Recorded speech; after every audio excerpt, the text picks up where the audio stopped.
YouTube, how we doing? YouTube, how you doing? It's your boy Drum Bum back again with another video. And the last time I did this, you guys loved it, so we're doing it again. Instead of Legends this time, we are doing the best weapon tier list for Apex Legends in season 12. We're gonna go through everything top to bottom, what I think based on my personal experience in the game, playing 48 hours every day since season 2, about 4,000 hours in the game. This is what I think the best and the worst weapons are, and I explain why in very detail throughout the video. So make sure you guys let me know what you think about the tier list, whether you agree or disagree, where you would put certain weapons in the game. Let me know in the comments below. Thank you so much. Make sure to like the video, subscribe if you haven't already. If you dislike it too, that's fine. Let me know what you think in the comments. Thank you so much. I appreciate you guys watching, and let's get into it. I want to know your opinions in the chat. We're gonna talk about everything. All right, this is guns with and without their hop-ups. So we're gonna go literally in order. We're gonna go in exact order that's on this list. Cool. Number 1 is the R301 carbine. Obviously, the R301 is S tier. It's S tier because it's the most consistent weapon in the game, period. Point blank. It's the easiest recoil pattern. It's the easiest control. It's the easiest to use. And it's the most consistent, and you can't go wrong with the 301. It's the best AR for sure, and maybe the best gun in the whole game. So the 301 carbine is amazing for sure. The R9, this one hurts my soul. If there was a C+ tier, I'd put the R9 in a C tier. It's really, really hard. The thing about the R9 is that damage output is really, really good. The recoil pattern is honestly not that difficult. At this point, the R9 has been in the game since the beginning. The recoil pattern is not that difficult, but it does get out damaged by other weapons at this point. I'm gonna put it on B tier. If it was the bottom of the B, it'd be bottom B tier. So R9 in the B tier. It hurts my soul, but it's true. If you are good with this weapon, you're gonna still have high damage games. You're still gonna have consistent W's. You're still gonna win a lot of your fights. It is a very fun weapon to use. Even though it's outclassed now a little bit by some other things, I still really enjoy it. It's still really enjoyable, especially at the high level of the game. Okay, the Bocek compound bow. I'm not a big long range fighter in this game, but I understand what the benefits the bow has. The bow is silent. You have no idea where the shots are coming from at all. And you could be fired on from 90 million billion light years away across the map, and you have no idea where the bows are coming from. And I think headshot is fully extended headshot is 96 damage. That's disgusting. Can we be clear? The bow is actually disgusting. In the right hands, I think I put bow in B tier. I don't think shattercaps really change much of how well the weapon is used. So I think I'm gonna put it next to it in B tier because it's pretty much the same thing. It's not really used. It doesn't really change the whole dynamic of the gun.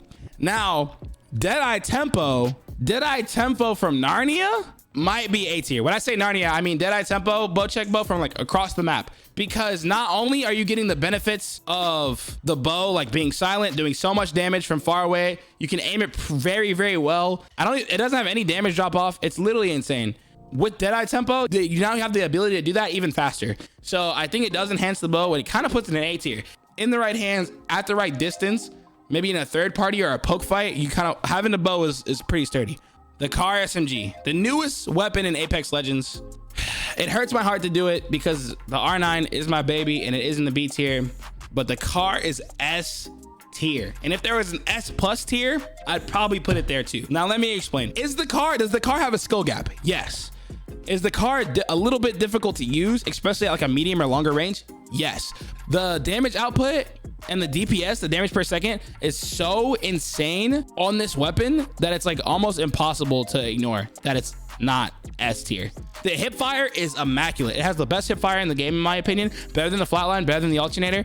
And the weapon itself, being able to use 2 different types of mags, light and heavy, and using 2 different types of ammo types, heavy and light, it's so versatile. You're probably never going to run out of ammo, because if you don't have any light ammo around, there's probably some heavy ammo. If one of your teammates needs to drop you ammo and they have light or heavy, you can pick from either one. And honestly, it's at close range, up in your face, it's probably better than a shotgun sometimes, in the DPS amount of time. It's absolutely insane. The gun is disgusting. And on controller, Devotion, no turbocharger. This is a hard one because the Devo is absolutely insane, but it has the worst recoil in the game, the hardest to control, and with no Devo, it takes a while. I think Devotion is B tier, no turbo. The Devo, no turbo, the first couple of seconds of a fight, you're kind of chalked. If somebody else has an R9 or a car and they're close to you, you're gonna lose that gunfight every time. Devotion with turbocharger, I think is S tier. It's literally deletes people so fast, it's not even funny. I think the DPS is on par with most of the guns in the game, if not ahead of everything. And this is an SMG that has, what, 36 bullets in a full mag and like a purple mag? Yeah, it's disgusting, and its DPS is absolutely insane. It's definitely one of the best guns in the game. The EVA 8 auto. God, you remember the days? You remember the days? I remember it like it was yesterday when I would have put the EVA easily in the S tier. But oh, how the mighty have fallen. Down to D tier. I might even put it in trash tier. Yeah,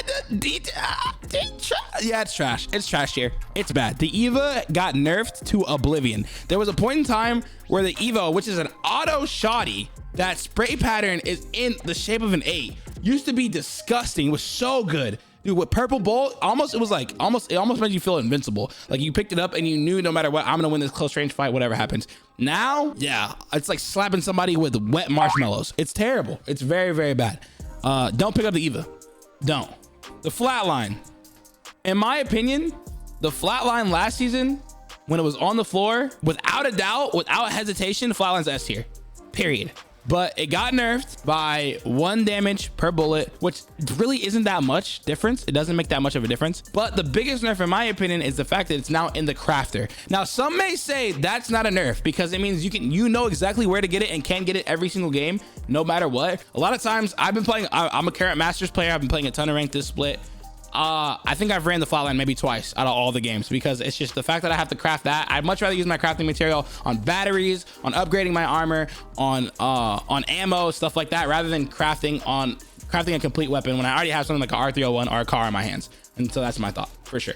Havoc, no turbo. You're fighting a lot of close range engagements where you have to react very fast. That delay has gotten me killed more often than not. That's the most frustrating part about the Havoc. The recoil pattern is difficult, but it's definitely manageable. I think it goes C tier, guys. And it's gross, but I'm not running it over any of these guns. Now, turbocharger Havoc, A tier. A tier. And the only reason it's not S tier is because turbocharger Devotion is higher DPS than turbocharger Havoc for sure. The Hemlock. I think Hemlock is slept on, but it's not good compared to like the Flatline or the 301 or even probably the Havoc. I would run Havoc over the Hemlock for sure. So I'm gonna do this. We're gonna put Havoc in C tier, but Hemlock with boosted loader in B tier, because I think like the boosted loader doesn't make that big of an impact, but it does help it. It does help the weapon, and that kind of puts it in the B tier category. Okay, Kraber. Obviously, the Kraber is S tier. There's really not much I can say about that. 145 to the body with armors. 1 shot, 1 kill, headshots. It's the Kraber for a reason. The reason it's in the care package is amazing, right? Longbow DMR. I think the Longbow's B tier. There's no more skill piercer. Longbow did get a little bit of a buff. It is craftable, but I think it's B tier. It kind of go to me, it's the same. Oh, it might be C tier because the bow check is quiet. It might be C tier. Because of the bow check being solid and doing 96 heady, I think Longbow might be C tier. Mastiff. I think the Mastiff is A tier. Mastiff and dual shell Mastiff is A tier. I don't really want to put a shotgun in S tier because they're so one use case. You're gonna hit 11s with the Mastiff. But like if you truly know how to aim the Mastiff, 1 pump to the head is like, you can do over 100 damage with 1 pump. Obviously the dual shell is better and it does make the Mastiff really, really, really good. But yeah, so that's how I feel.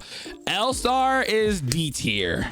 It used to be probably like B, A tier, but after the nerf, it's definitely a D tier weapon. It's not my favorite. It does demolish, but it's just not worth it over any other weapon. In this class with the other LMGs, I'm not picking up the L-Star, and I think the weapon can go bye-bye forever, and I wouldn't trip. Mozambique. Now, I will say, Mozambique off drop is not bad. Stock Mozam is very sturdy. It's still the Mozam. It can only do so much damage. I'm gonna put it at the C tier without hammies. I'm dropping Evas to pick up the Mozam. It's nuts. It's very sturdy. It's very good. Does good damage. If you know how to hit your shots, if you ADS it and shoot it like a wingman, it's gonna do a lot better for you. Hammies changes the game. It's right here. It's in here. It's in here. But I think I'm gonna put an A tier. Look at the TTK on the majority of the S tier weapons. It still doesn't line up with that. It only does extra damage to flesh alone and not shield as well, right? I'm gonna put it in A tier, but I think it's really, really, really great. Alternator. Oh man, I'm gonna have him mad with this one. Alternator C tier, at best. Now let me explain this.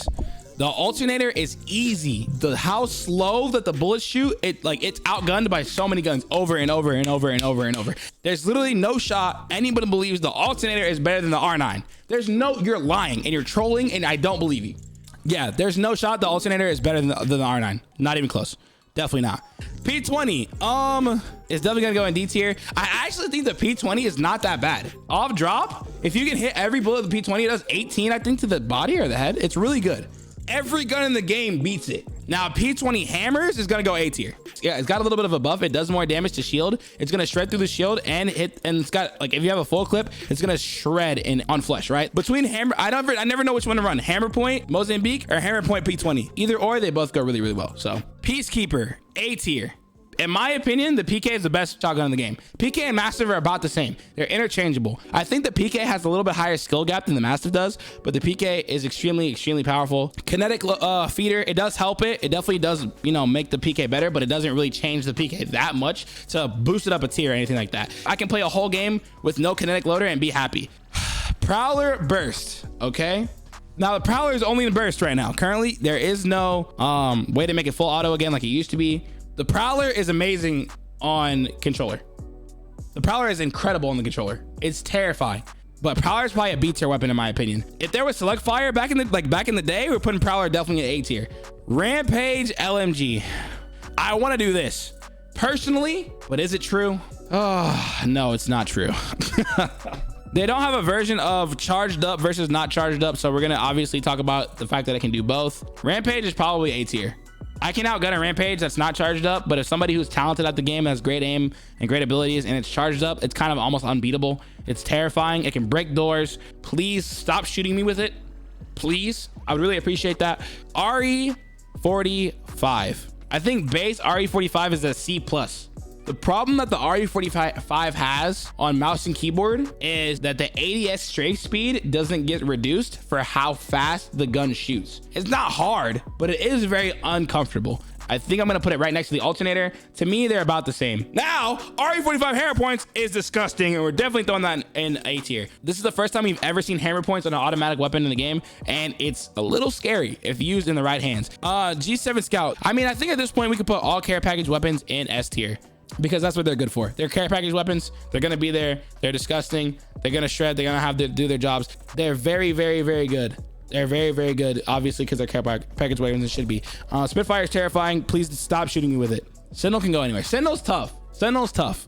In the right hands, the Sentinel is terrifying. In my opinion, I think that the Sentinel is the same thing as a longbow. It's very good. It can be used well, but it's not make or break like a lot of these other weapons. Sentinel, Deadeye's tempo, it doesn't change the game that much. I think the Sentinel is lower than the Bocek bow, but a charged Sentinel is very good. After they nerfed the charged Sentinel, it did bring it down a bit, because charged Sentinel before was literally a mini Kraber and was absolutely insane.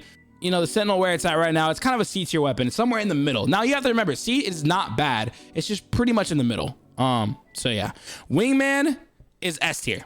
This is the one gun that I've been wanting to talk about this entire time. You don't have to carry that much ammo.